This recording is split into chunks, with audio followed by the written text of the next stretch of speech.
नमस्कार दोस्तों, स्वागत है आपका हमारे यूट्यूब चैनल कटारिया फार्मेसी में। दोस्तों आज हम देखेंगे बायो फार्मास्यूटिक्स की यूनिट फर्स्ट का सेकंड पार्ट है। दोस्तों फर्स्ट पार्ट में अपने देखा था एब्जॉर्प्शन ऑफ ड्रग, मतलब एब्जॉर्प्शन के बारे में टॉपिक क्लियर कर लिया था। अब सेकंड वीडियो में अपन देखेंगे ड्रग डिस्ट्रीब्यूशन के बाद फर्स्ट यूनिट कंप्लीट हो जाएगी। दोस्तों ये दो ही टॉपिक दे रखे हैं हमारी फर्स्ट यूनिट में, absorption and distribution. Next unit में देखेंगे अपन एक्सीरिएशन, मेटाबॉलिज्म, बायो ट्रांसफॉर्मेशन हमारे इस सब्जेक्ट में नहीं दे रखा है इस बार। तो देखते हैं डिस्ट्रीब्यूशन, इंट्रोडक्शन देखते हैं पहले इसका। ड्रग डिस्ट्रीब्यूशन, डिस्ट्रीब्यूशन का मतलब समझ गए होंगे दोस्तों, किसी भी वस्तु का एक जगह से दूसरी जगह तक पहुंचना डिस्ट्रीब्यूशन कहलाता है। Refer to the reversible transfer of drug from one location to another location within body. यही मतलब है इसका, मतलब एक जगह से दूसरी जगह कहाँ पर, बॉडी के अंदर। Which involve reversible transfer of drug between compartment, मतलब वन कंपार्टमेंट से अनदर कंपार्टमेंट के बीच ड्रग को भेजा जाता है, उसी को बोलते हैं अपन drug distribution. Definitive information on the distribution of drug required its measurement in various tissue.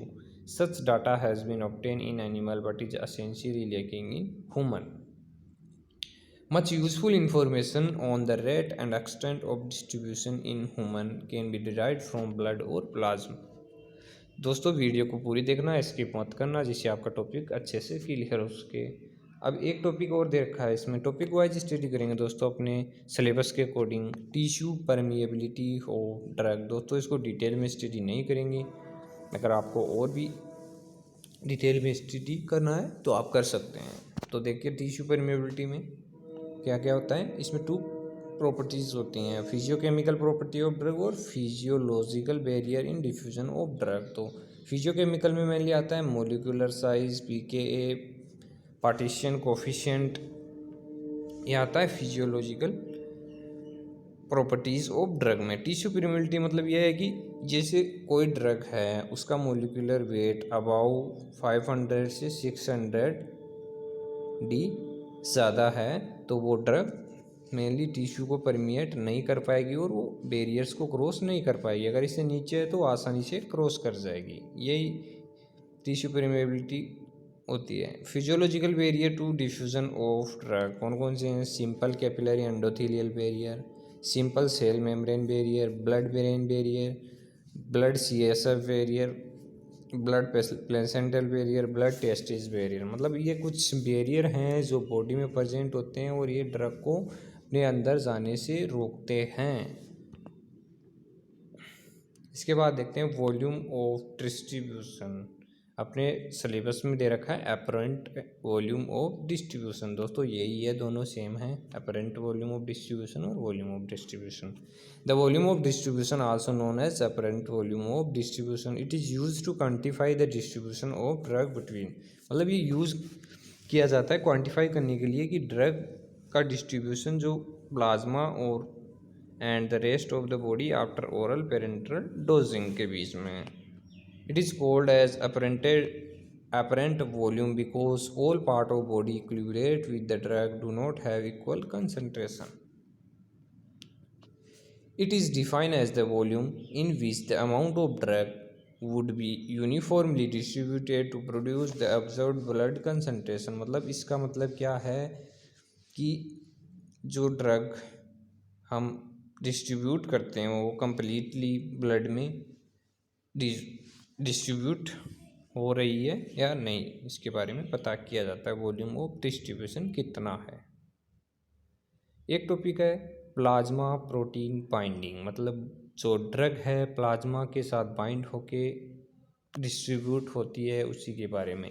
तो डायग्राम की मदद से देखिए आप, ड्रग ये फ्री फॉर्म में है, इसके बाद रैपिड इक्विलिब्रियम, ये ड्रग हमारी बाइंड होगी प्रोटीन के साथ, ये हो गया सिंपल प्लाज्मा प्रोटीन बाइंडिंग। दोस्तों अगर आपको क्वेश्चन आता है मेन एग्ज़ाम में, थ्योरी एग्ज़ाम में, तो आप डायग्राम ज़रूर बनाना, क्योंकि डायग्राम से जो एग्जामिनर होता है उसको क्लियर हो जाता है कि बंदे ने सही आंसर लिखा है। तो डायग्राम को बनाना ना भूलें। Drug can bind to macromolecule in the blood known as plasma protein binding, मतलब जो ब्लड में प्लाज्मा प्रोटीन प्रेजेंट होता है ड्रग उससे बाइंड होती है, उसी को बोलते हैं अपन plasma protein binding, PPB। Only unbound compound is available for distribution in tissue, मतलब जो अनबाउंड कंपाउंड होते हैं वही डिस्ट्रीब्यूशन के लिए अवेलेबल होते हैं। Acid bind to basic binding site on albumin, मतलब एल्ब्यूमिन जो प्रोटीन है उसके ऊपर बेसिक बाइंडिंग साइट होते हैं, तो मतलब अपोजिट होता है, एसिड बेस से बाइंड होते हैं और बेस एसिड से होते हैं। Base bind to alpha 1 acid glycoprotein, ये इससे भी इम्पोर्टेंट क्वेश्चन बनता है दोस्तों, इसको भी याद कर लेना। तो देखो आगे क्या है, 0 से 50% बाउंड नेग्लिजिबल, 50 से 90% मॉडरेट, 90 से 99% हाई और more than 90% very high. For base and neutrals, plasma protein binding is proportional to log D.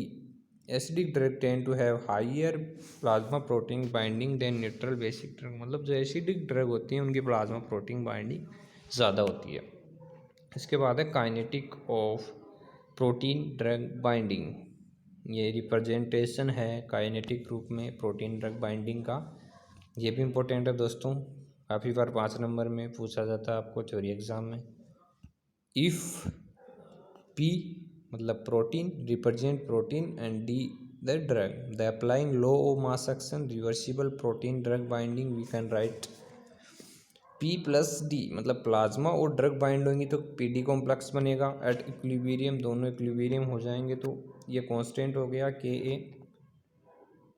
और P D upon P D, P D बराबर के पी इंटू डी, तो ये क्या हो गया, पी हो गया concentration of free protein, D हो गया concentration of free drug, P D हो गया concentration of protein drug complex, के हो गया एसोसिएशन रेस्ट कॉन्सेंट, के टी हो गया डिसोसिएशन रेस्ट कॉन्सेंट। तो ये सिंपल काइनेटिक हो गई प्रोटीन ड्रग बाइंडिंग की।